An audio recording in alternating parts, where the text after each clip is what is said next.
शुरुआत कर रहे हैं। कोरोना का संकट जिस तरह से चल रहा है, सरकार तमाम कोशिशें कर रही है। अलग अलग राज्य सरकारें भी अपनी पूरी कोशिश कर रही हैं कि जो प्रवासी मजदूर हैं उन्हें पहुंचाया जा सके। इसके अलावा कई तैयारियां जो हैं चल रही हैं। अलग अलग राज्यों की आपको जानकारी देंगे, आप लगातार बने रहिए हमारे साथ।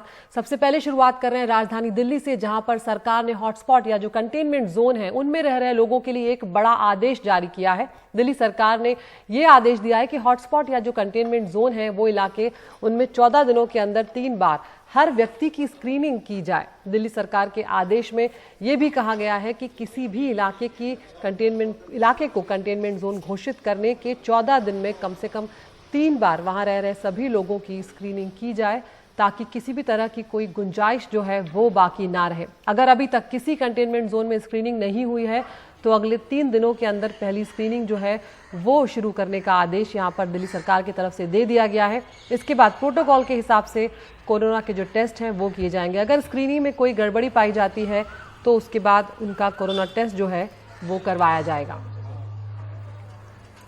और हम रुक कर रहे हैं सीधा हमारे सहयोगी शरद शर्मा का। शरद, ऐसे बहुत सारे इलाके होंगे या जो कंटेनमेंट जोन होंगे जिनमें अभी तक टेस्ट नहीं हुए होंगे, स्क्रीनिंग नहीं हुई होगी, तो आखिर इस वक्त ये जब फैसला लिया गया है तो सरकार के जहन में क्या कुछ है? और क्योंकि लगातार मामले बढ़ रहे हैं, शायद ये एक बड़ी चिंता का विषय है दिल्ली सरकार के लिए।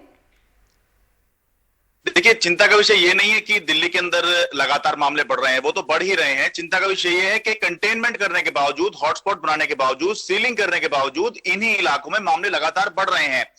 जहांगीरपुरी का जो जिक्र मुख्यमंत्री अरविंद केजरीवाल ने अपनी प्रेस कॉन्फ्रेंस में किया था, उन्होंने ये बताया था कि वहां पर सीलिंग करने के बाद में एक ही परिवार के 26 लोग जो हैं कोरोना संक्रमित पाए गए।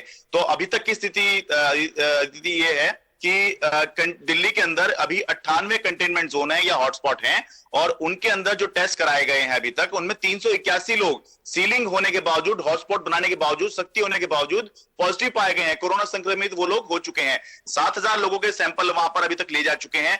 5 लाख की करीब आबादी जो है वो कंटेनमेंट में रह रही है। तो इतनी सख्ती के बावजूद अगर 381 लोग कंटेनमेंट एरिया में, हॉटस्पॉट एरिया में पॉजिटिव हो रहे हैं, तो निश्चित रूप से ये बहुत बड़ी चिंता का विषय है। क्योंकि अगर हॉटस्पॉट बनाने के बावजूद भी अगर मामले बढ़ते रहेंगे तो फिर हॉटस्पॉट बनाने का मतलब क्या है? तो हो ही अभी तक रहा था अदिति कि जो स्वास्थ्य विभाग था, जो प्रशासन के लोग थे, वो घर घर के हिसाब से जाया करते थे और घर में लगभग एक सदस्य से बात करते थे, पूछते थे आपके परिवार में कितने सदस्य हैं, आपको कोई समस्या तो नहीं है, कोई लक्षण तो नहीं है, आपने कोई विदेश यात्रा तो नहीं की है।